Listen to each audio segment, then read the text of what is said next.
Hi. Hello. నమస్తే అందరికి. Welcome to my channel. ఇప్పుడు మనం చెప్పుకోబోతున్న స్టోరీ 'వీళ్ళ' ఎపిసోడ్ 62. బాబు చందు చేతుల్లో ఉండి వాళ్ళ డ్యాడీ దగ్గరికెళ్ళేసరికి వాడి డ్యాడీ మొహాన్ని నవ్వుతూ చూస్తూ ఉంటాడు. వాడి బోసి నోటితోటి. వాడినలా చూసిన చందు, "ఏంట్రా ఇప్పటివరకు నన్ను కోపంగా చూసి మీ డ్యాడీని చూడంగానే నవ్వుతున్నావు" అంది.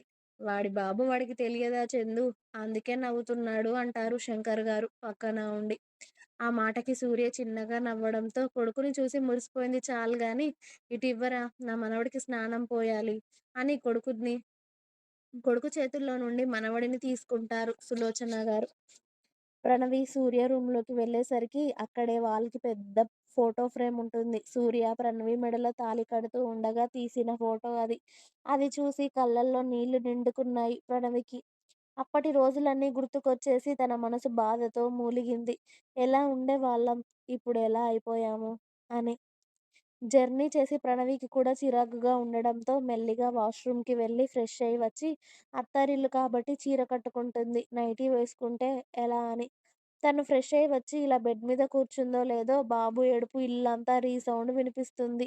సులోచన గారు మనవడికి మంచిగా గట్టిగా నూనె వేసి మసాజ్ చేసి వాడికి లాల పోస్తూ ఉంటే వాడి ఏడుపు ఆ ఊరంతా వినిపించేలాగా ఉంటుంది.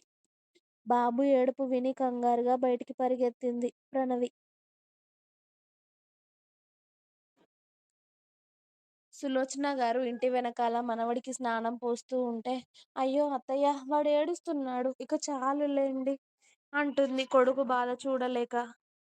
సూర్య, శంకర్ గారు, చందు కూడా అక్కడే ఉంటారు. "నీ కొడుకు ఇప్పుడు ఏడుస్తున్నాడు అని నన్ను రాయొద్దు అంటే రేపు వాడు బలంగా ఎలా ఉంటాడు ప్రణవి? ఇప్పుడు బలంగా ఎలా ఉంటాడు ప్రణవి? ఇప్పుడు మంచిగా రాసి స్నానం పోస్తేనే రేపటికి నీ కొడుకు చక్కగా బలంగా తయారవుతాడు" అని వాడిని రుద్ది, రుద్ది స్నానం పోస్తూ ఉంటే పాపం ప్రణవికి చాలా బాధగా అనిపిస్తుంది వాడి ఏడుపు చూసి. ఇక కాస్త అయితే ప్రణవి కూడా ఏడ్చేలా ఉంది అని బాబుకు స్నానం చేస్తున్నప్పుడు, "నువ్విక్కడ ఉండకూడదు. మీ వదినని లోపలికి తీసుకెళ్ళు చందు" అని సులోచన గారు అనడంతో చంద్రిక ప్రణవిని తీసుకొని లోపలికి వెళ్తుంది. "రా వదినా" అని. సూర్యకి కూడా కొడుకు ఏడుపు చూస్తూ ఉంటే బాధగా అనిపిస్తుంది. కానీ, ఇప్పుడేమైనా అంటే సులోచన గారితో ఇంకో 4 తిట్లు ఎక్కువగా పడాల్సి ఉంటుందని సైలెంట్‌గా చూస్తూ ఉంటాడు. వాడికి చక్కగా లాల పోసి వాడి ఒంటికి టవల్ చుట్టుకొని హాల్లోకి తీసుకొచ్చి, వాడి ఒంటికి తడి లేకుండా మెత్తటి టవల్‌తో తుడుస్తూ, "లేదు నాన్న, లేదు నాన్న, నా బంగారు కొండ కదా" అని వాడిని భుజాల పైన వేసుకొని ఏడుపు ఆపిస్తూ ఉంటారు సులోచన గారు. వాడు ఎంతకీ ఏడుపు ఆపకపోవడంతో, "ఏంట్రా ఇది? నువ్వు కూడా నీ బాబులాగే ఉన్నావు. వాడు కూడా ఇంతే. చిన్నప్పుడు స్నానం పోస్తే 4 ఊర్లకు వినబడేలా ఏడ్చేవాడు. ఇప్పుడు నువ్వు అలాగే తయారయ్యావు కదా" అని మనవడిని తిడుతూ, వాడిని ఊరుకోబెడుతూ ఉంటారు సులోచన గారు. "ప్రణవి, ఇదిగో వీడు ఏడుపు ఆపేలా లేడు తల్లి. ముందు కొన్ని పాలివ్వు. ఆ తర్వాత డ్రెస్ వేద్దువు గాని" అనడంతో ప్రణవి కంగారుగా వచ్చి కొడుకుని ఎత్తుకొని రూమ్‌లోకి వెళ్తుంది. అమ్మ పాలు నోటికి అందడంతోనే వాడు ఆబగా పాలు తాగి అప్పుడు ఏడుపు ఆపేసరికి అప్పటికి అందరి కంగారు తగ్గుతుంది. వామ్మో, వీడు మామూలోడు కాదు. 10 నిమిషాల్లో అందరినీ కంగారు పెట్టేశాడు అంటారు శంకర్ గారు. ప్రణవి బాబుకి పాలు పడుతుంది అనే సూర్య ఇక రూమ్‌లోకి వెళ్ళకుండా హాల్లోనే కూర్చుండడంతో సులోచన, శంకర్ గారు కూడా అక్కడే కూర్చొని సూర్య అని పిలుస్తారు. సులోచన గారు, "చెప్పమ్మా" అన్నాడు సూర్య. తను చాలా భయపడుతుందిరా నువ్వేమైనా అంటావని. కాస్త తనని ఏమీ అనకుండా తనతో మంచిగా ఉండరా. తనిప్పటికే చాలా బాధపడుతుంది నీకు దూరం అయ్యానని.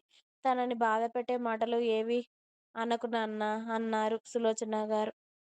కోడలు కోసం రికమెండేషన్ చేస్తున్నావా నువ్వు? అన్నాడు సూర్య. తనని చూసావా? నిన్ను చూస్తేనే భయపడుతుంది. కాస్త మంచిగా మాట్లాడరా. తనని ఇప్పుడే ఏమనకు నాన్న. ప్లీజ్, బాబు ఉన్నాడు కదా! మళ్ళీ. ఇప్పుడు తను పచ్చి బాలింత. తనని బాధ పెట్టకూడదు. సంతోషంగా చూసుకోవాలి. ఇప్పటికే తను అనుభవించే దానికన్నా ఎక్కువ బాధలే పడింది. తనేమి నిన్ను దూరం చేసుకొని సంతోషంగా లేదు కదా! పైగా ఒంటరిగా వాడిని కడుపులో మోసి, ఎవరం పక్కన లేకుండానే బాబుని కని ఇన్ని రోజులు చూసుకుంది. కాబట్టి తనని కూడా మంచిగా చూసుకోవాలిరా. మేమెంత చూసుకున్నా అది లెక్కల్లోకి రాదు. భర్త మంచిగా చూసుకొని తన దగ్గర ఉంటేనే తనకి సంతోషంగా ఉంటుంది. కాబట్టి కాస్త తనని ఏమనకుండా జాగ్రత్తగా చూసుకో. నీ పెళ్ళాన్ని, నీ కొడుకుని. నేను వంట చేయాలి అని కిచెన్‌లోకి వెళ్తారు సులోచన గారు. చందు కూడా ఫ్రెష్ అవ్వడానికి తన రూమ్‌లోకి వెళ్ళడంతో, "అమ్మాయిని జాగ్రత్తగా చూసుకో. ఇక ఎలాంటి మాటలు మాట్లాడి తనని బాధ పెట్టకు సూర్య" అని శంకర్ గారు కూడా గంభీరంగా చెప్పి ఆయన రూమ్‌కి వెళ్ళిపోతారు. అందరూ నన్ను అనేవాళ్ళే. అది చేసింది మాత్రం బావుందా? ఇప్పుడేమో దాన్ని ఏమనొద్దు అని నాకు నీతులు చెప్తున్నారు అని సూర్య గొనుక్కుంటాడు. ఇంకా ఉంది. మీకు నా స్టోరీస్ నచ్చినట్లయితే ప్లీజ్ లైక్ చేయండి. అలాగే ఛానెల్‌ని తప్పకుండా సబ్స్క్రైబ్ చేయండి ప్లీజ్.